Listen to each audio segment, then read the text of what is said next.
Hi, I'm Dugan Essick of Essick Woodworks in Grass Valley, California. And before we go in the shop, I'd like to tell you a little bit about the shop.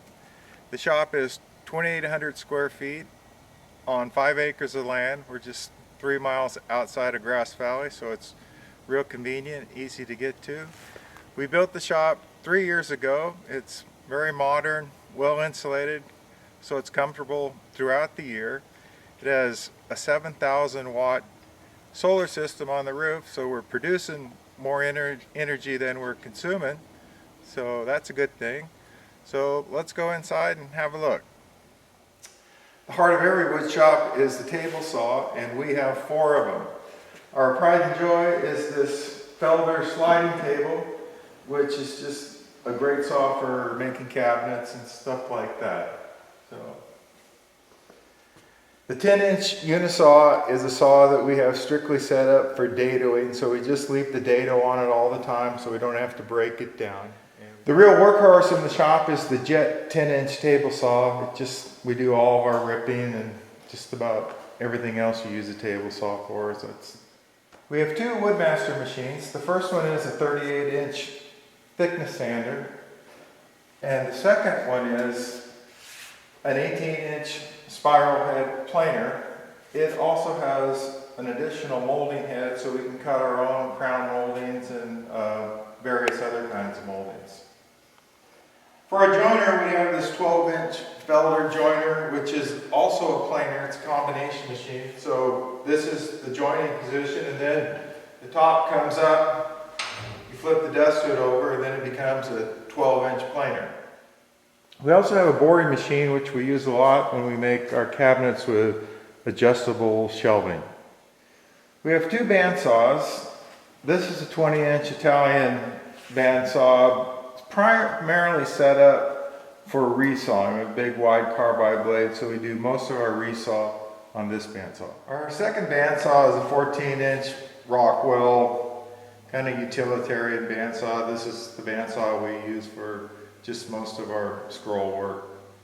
In this corner we have our 10-inch disc sander, our spindle sander, drum sander, and our drill press. And we have a 12-inch Milwaukee cutoff saw with a 9-foot auxiliary fence, and then back behind that sort of have our router collection with all the necessary fences and whatever. Our lathe is a Powermatic 24-inch lathe.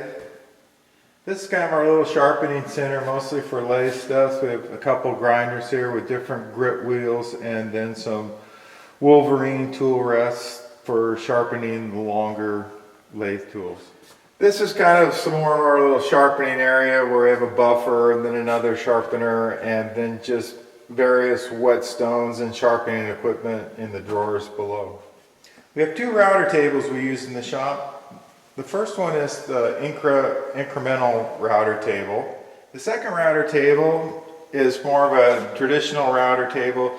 This is actually one of the projects we make in our week-long classes, because everybody needs a good router table.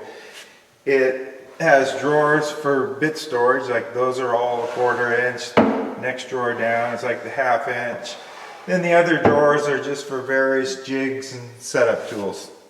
I forgot to mention that the Felder saw is also a 7.5 horsepower shaper that has a router head, so you can use all the router bits that you use in the router table on the Felder, which is good because it has an electronic height adjustment, so it makes it really easy to duplicate cuts, like when you're making doors and drawer fronts. I'm also a big fan of right angle grinders, so we have a pretty good selection of just different grinders with different setups, so you don't have to stop and change wheels all the time. This is kind of an unusual machine. We don't use it too much, but when we do, we really like it. It's a dovetail machine that cuts a dovetail joint for little plastic joints like that. So you can use it for face frames or picture frames or what. And so it actually cuts a little dovetail, and then it pulls it together really tight. Like this is just a little practice piece, and there's no glue on it, but you can tell how tight it is. There's just absolutely no line at all. The mortising machine is another one of those machines that we don't use real often, but when you need it, it's just nice to have it. We also have this kind of stationary Craig pocket hole driller, and then the cabinet full of the accessories, clamps, all the different lengths of screws, and then also like the more portable jigs that everyone else has also. Every woodworker knows you can never have too many clamps, but we got a pretty good selection that covers most of our needs. Back in this corner, we've designated a spot for our vacuum press, which we're using more and more all the time. As wood's become harder to get, you can still get just incredibly beautiful veneers, so we're using the vacuum press probably more than we ever have. These are patterns and templates of various jobs that we've done in the past, and some of them we've repeated, some of them we just keep around. And then on the back wall, there's more templates here, like for instance, this is the templates to an Adirondack chair, which is another project we offer in our week-long class. And then there's a rocking chair, and then this one's kind of a version of Sam Malouf's sculpture chair, and then just different bending jigs and patterns from various projects. We have a dust collection, a centralized dust collection, which is hooked up to each machine. So when you use the machine, you just open the gate to that machine, and it's hooked up to a Oneida Cyclone dust collector, and it generally works really good actually.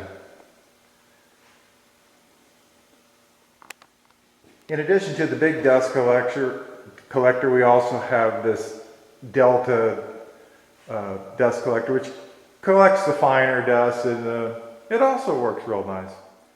Upstairs is another room that looks down over the shop, where there's a large drafting table, there's a library with lots of books, magazines, some how-to videos, and even a few prototypes of projects that we build in the classes. We're upstairs now. This room actually overlooks the shop with these glass windows. And we have a large drafting table up here with a lot of catalogs and reference tools. And this is part of the same room. It's just kind of our little lounge. We can hang out, and back in the back, I just kind of have a lifelong collection of books I've acquired on how to do all sorts of things, from boat building, guitar building, all phases of construction, and quite a few magazines just from over the years, and instructional DVDs and some videos, and then somehow the prototypes of some of the furniture just sort of end up here.